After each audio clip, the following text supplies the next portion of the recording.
Hi there, Janet Fritz here for Galaxy Girl Creations. Welcome to my channel. Welcome to another day of the Some Assemblage Required Advent calendar unboxing. And today is day 20. We are really getting down to the wire, you guys. There's only 5 more. So I'm going to go ahead and open this.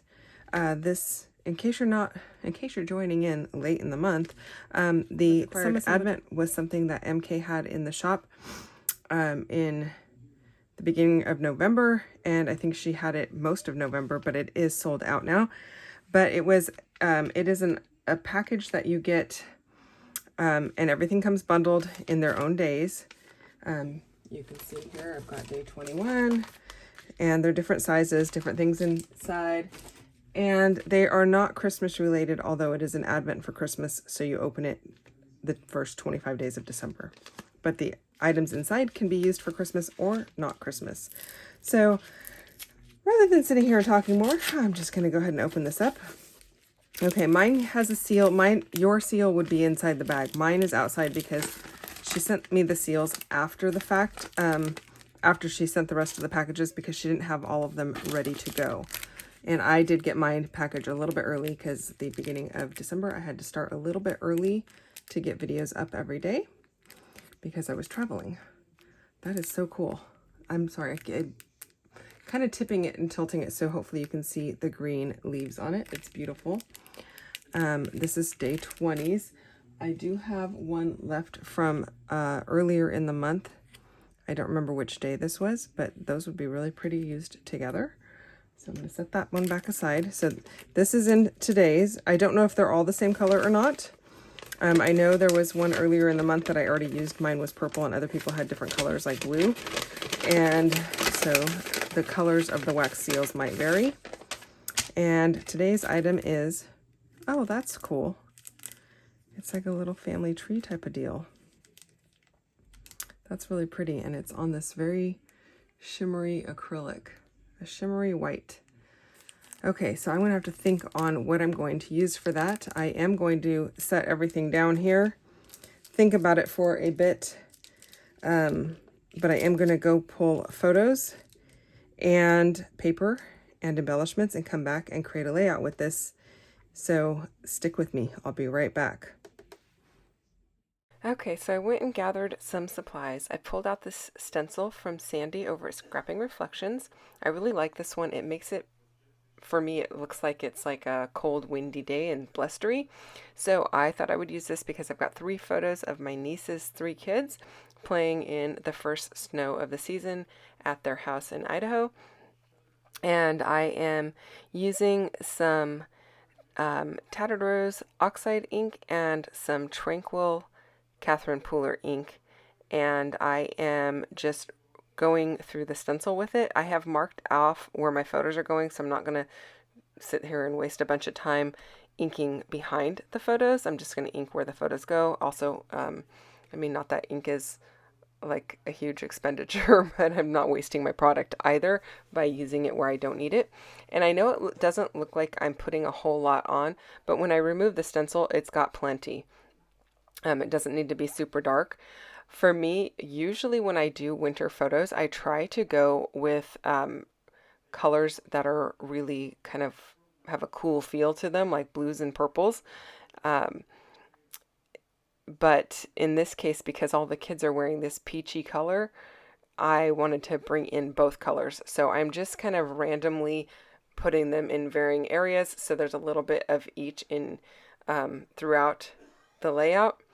But I don't want them to overlap because I think that the color that it's going to make is going to be, well, it might make a purpley color, but it's not the prettiest. So I don't want it overlapping a whole lot and kind of going towards a little bit brown.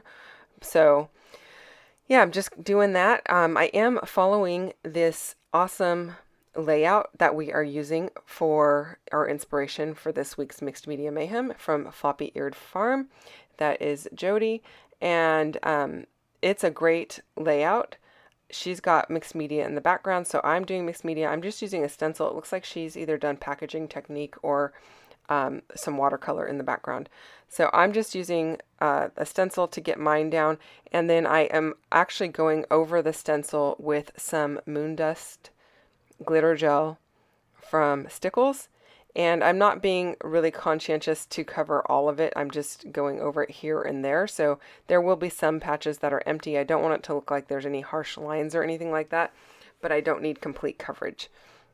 And I just happened, I just had to open a second jar of that in case you're wondering what the second jar was. It's the same stuff. I just ran out and I knew I was low on it, so I grabbed both jars. And then I have several dies that are snowflake dies. So I am going to go ahead and cut those using my little tiny Sidekick machine here, which this large die barely fits in. And it's quite a bit. It didn't really want to go through, but I did force it. I hope that my machine holds up to it. But I ran this one through 3 times, and then I have a couple other dies you can see off to the right hand side. I'm going to use those bottom 2 dies, and these were some dies that I got from somebody who was getting rid of all of their scrapbooking stuff, and they were somebody I didn't know. It was somebody local that had posted that they were going to be getting rid of a whole bunch of scrapbooking stuff, and they were selling the iris cases full of dies for like $20, and I just bought like three or 4, maybe 5 of them. Without knowing exactly what was in them, because you couldn't really sit there and go through everything. I knew one had some florals and foliage, one had Christmassy stuff in it. So I just, for $20, I took the chance, right? I don't know that you can actually get the iris case for that much, but yeah, that's not the kind of case I normally use either, but they're still in there, and I haven't really sorted through them. They've been in there for quite some time, and I've had them for well over, I don't know, 2 years. So yeah, when I think about it, I go through them and try to find something that I can use. I really do love this really intricate one that I am painting right now. And then there's one that has really, really thin areas, thin like pokey pieces on it. It's really the inside of this one that I'm currently painting. And I am using some Coral Reef Shimmers paint for the pinky color. The blue color is from Nuvo. It's one of their embellishment mousses, and I can't think of the name off the top of my head. And so I will put a link to that down below if it's still available, or at least list it so you can maybe try and find it somewhere. And then I am also going to go over some of them with my beam paint that I got in Alaska. There's a really light blue color that has like a goldish sheen to it. It is called Glacial Rivers. And so I'm going to go over some of them with that. And then I actually did go back over the blue to give a little bit more sheen to it. I went over the Nuvo colored blue ones with the same blue that I am applying here. And I know it doesn't look like there's a whole lot on there that I am applying, but trust me, you can see it. They're very shimmery, and they're just a tiny bit blue, not super bold or anything. I didn't want them to be in your face bold. So I wanted kind of a variety of color, and I was able to get that by doing the Nuvo blue and then this blue. And I really like the way that they came out. Now my clusters are going to be very similar to what Jody has on her layout, only if you took the whole thing and flipped it horizontally. And I have 3 photos. She only has 2, but she does have paper layers behind her photos, so I'm going to have some paper layers behind mine. I also do need to bring in some wood grain, so I'm going to build mine on top of a shelf, which she does not have.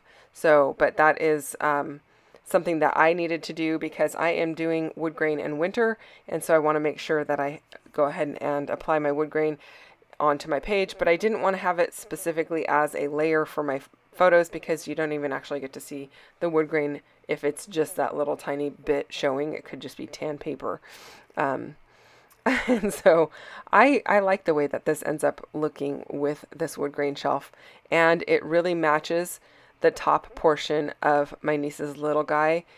His jacket has this tan color at the top, and so I thought it worked really well. It goes with the fencing that's in the background and everything.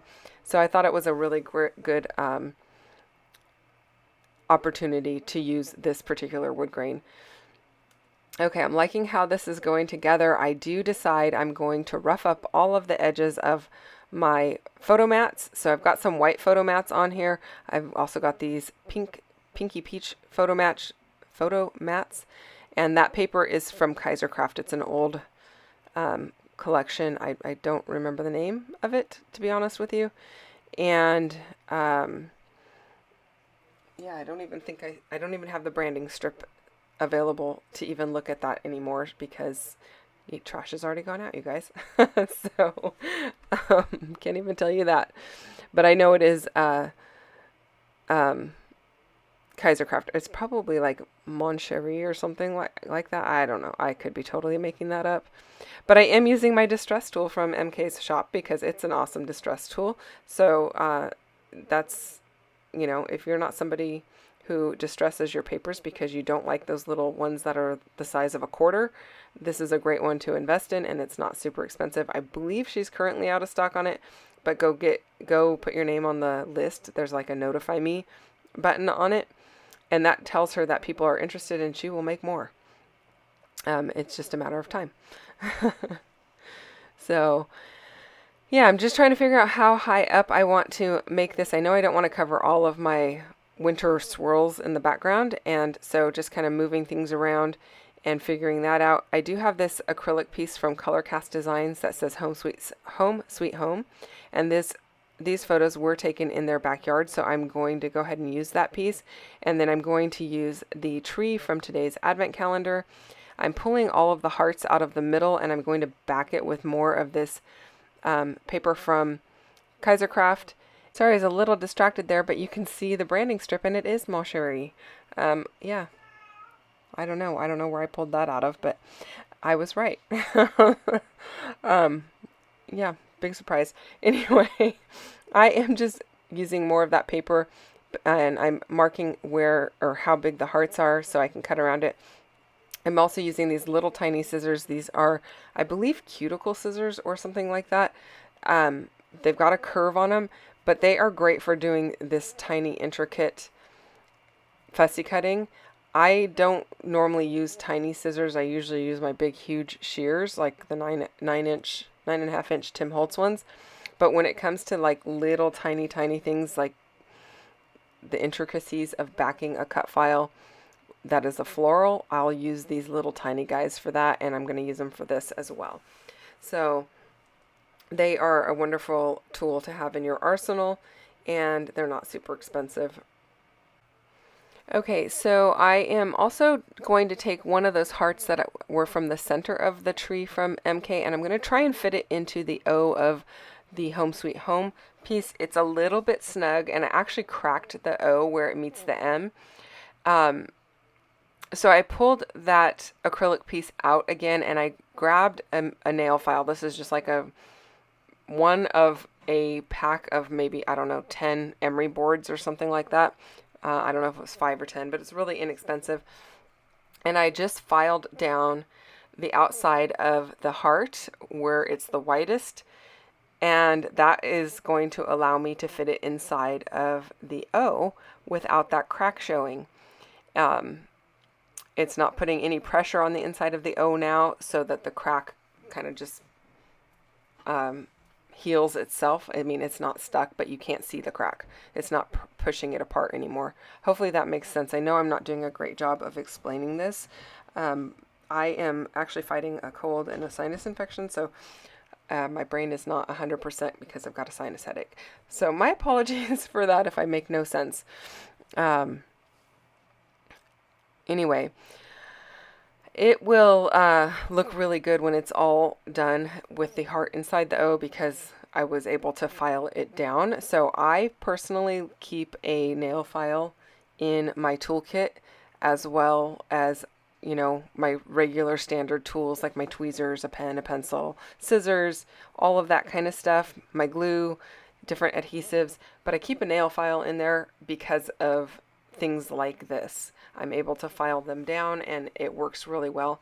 It's also really great because if you break your nail while you're working, you have your nail file sitting there, right? I'm just using some liquid glue to adhere all of these pieces down. The Home Sweet Home piece, the letters are quite narrow, so using a glue dot or some Zots is going to be a little bit on the tougher side. So I'm just using my Nuvo Deluxe adhesive. It seems to hold fine. I haven't had any problems, and I've been using this stuff for years now. I don't always use it for acrylic. When I have chunky acrylic, I will use glue dots. But since these are a little bit more fine, I am going to go ahead and just use the liquid glue. And I am layering some of those big detailed snowflakes underneath. I'm liking how that looks. I think it looks really pretty. They're very delicate looking and just add to the overall look of the entire layout. While I glue these things down, I will remind you that there are several hops going on today. I've got Woodgrain Winter, so there are some friends playing along with that, and there is a playlist down below you can go and check out for that. We've got Mixed Media Mayhem, where everybody will be using this same piece from Jody as an inspiration piece, so you'll get lots of inspiration from everyone playing along with Mixed Media Mayhem.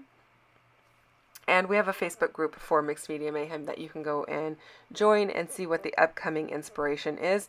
Sometimes it's an inspiration piece like this, sometimes it might be a mixed media sketch, and sometimes it is a recipe.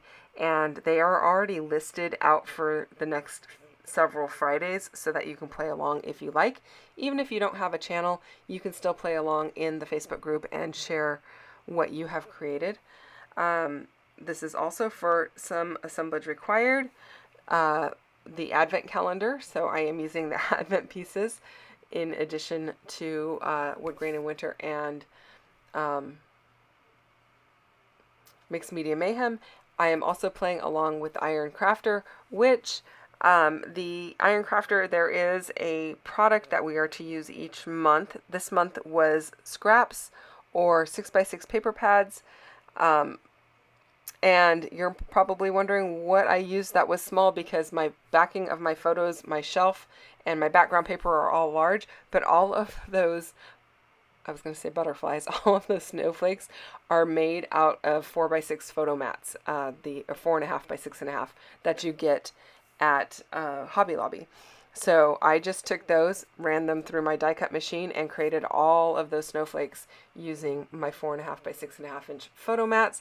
I don't keep white scraps. I don't have a lot of white scraps because I tend to use the photo mats for anything that is small.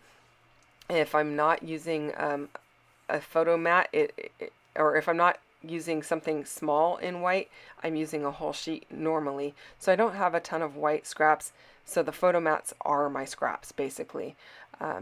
Normally, I don't keep the excess of those either, because it's usually like 1/4 of an inch or 1/2 an inch that I've cut off. So that's that works. I ran it past Tara over at the Paper Snob, who puts this hopped together, and she said it works. So I got her blessing. You can also go and check out her Facebook group, the Paper Snob, and that is the home of the Iron Crafter and Mix It Up Monday, which is a mixed media hop that we do the second Monday of the month. So links for everything are down below. Hopefully I remember to get everything in there. Yeah, it's been kind of a busy week with everything, all of the Christmas stuff going on, and kids being off school for part of the day and all of that kind of stuff, and me not feeling great. So I have pulled out sequins to go ahead and finish this whole thing off. This layout is actually going into a 12 by 12 shadow box type frame from Michaels, and it is a Christmas gift for my niece. So I don't mind that there's extra dimension on here from the acrylic. I don't mind that there's extra dimension with the snowflakes kind of curling up, and that is the main reason I only adhered them in the center, is because I want that extra dimension.